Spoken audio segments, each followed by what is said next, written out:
Our projects throughout the country are in crisis as the construction mafia delays deadlines, blocking construction from taking place while demanding 30% of the value of the projects. The Global Initiative Against Transnational Organized Crime has published a report about this type of crime in South Africa. Its author, senior researcher Jenny Irish Kobushiana, joining us now. Jenny, good afternoon, and thank you very much for your time. I mean, it's like it never ends. I mean, one crime after another. I mean, this form of operation is criminal. Absolutely. I mean, we have identified it as systemic corruption and systematic corruption that is taking place within the construction sector. Now, just reading an article I saw the other day about the Daily Maverick, based on your research and about these construction mafias, well, I didn't realize that it goes so deep and far and wide, and it's not only contained in various parts, in specific parts of the country. Yeah, I think it started in 2015, 2016 in KwaZulu-Natal. And I think by 2017, almost the majority of construction sites in the province had been affected by it. But I think one of the things that we've found is where extortion starts to take root in one place, it spreads to other places. So from there, it started to spread to the Eastern Cape, Gauteng, Western Cape, and it's now in virtually all the provinces around the country. Now, I understand that these organizations or these groups of people present themselves as representing a local business forum, representing a local community. Therefore, they need the support in terms of transformation. But their modus operandi is extortionist. That's exactly the point, is that they arrive on sites heavily armed and basically say to the people, deal with us or else we will close down your construction site. In some cases, in at least one case, we know of a black small contractor who was actually killed by a local business forum. In other cases, the damage has been extensive, burning vehicles, destroying sites, etc. And even there is definitely, while one understands the need for transformation in all sectors of our business in South Africa, what is happening here is even where contractors have local contractors involved in the project, they have not been spared the wrath of these local business forums.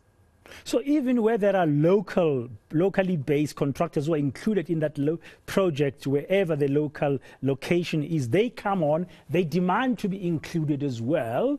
And how has business been responding? I mean, what's the danger of this, as you say, becoming the normal way of doing business?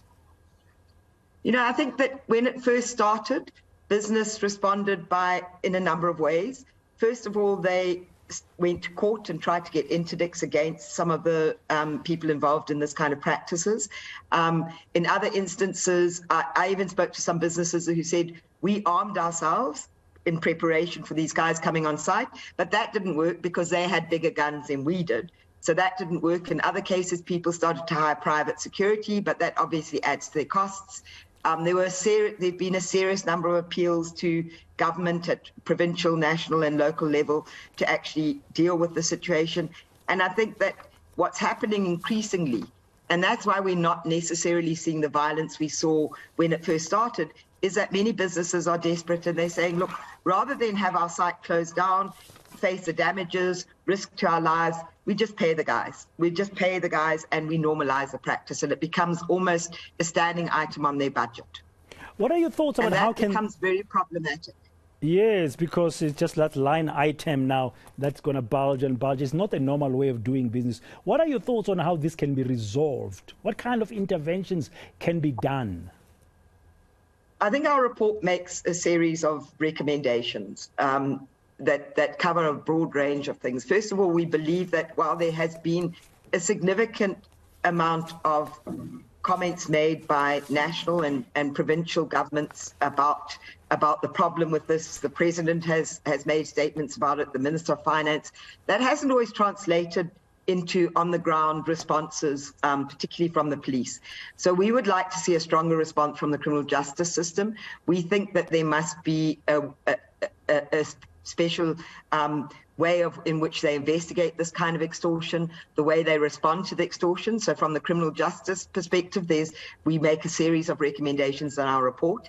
But we also think that there's a need to build partnerships across the board to deal with this, involving communities, people affected, the businesses, the construction sector, and government, and that would include provincial, national, and local government.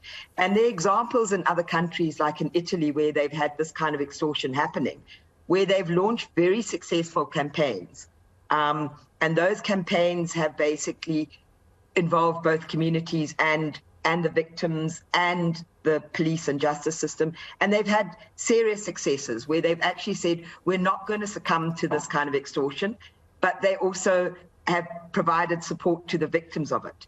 And then I think we need to set up a reporting mechanism where people can feel safe to report when the extortion happens. One of the biggest problems in extortions internationally is that people are often scared to report that extortion.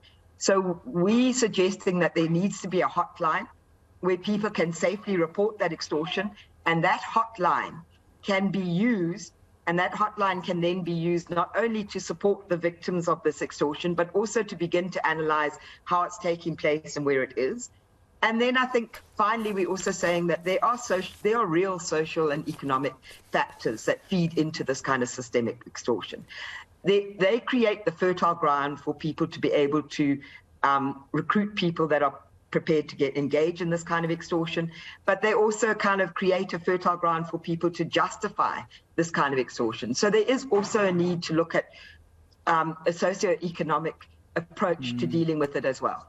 Thank you very much for your time this afternoon. Jenny Irish-Kobushiane from the Global Initiative Against Transnational Organized Crime, talking about construction mafias in our country. Still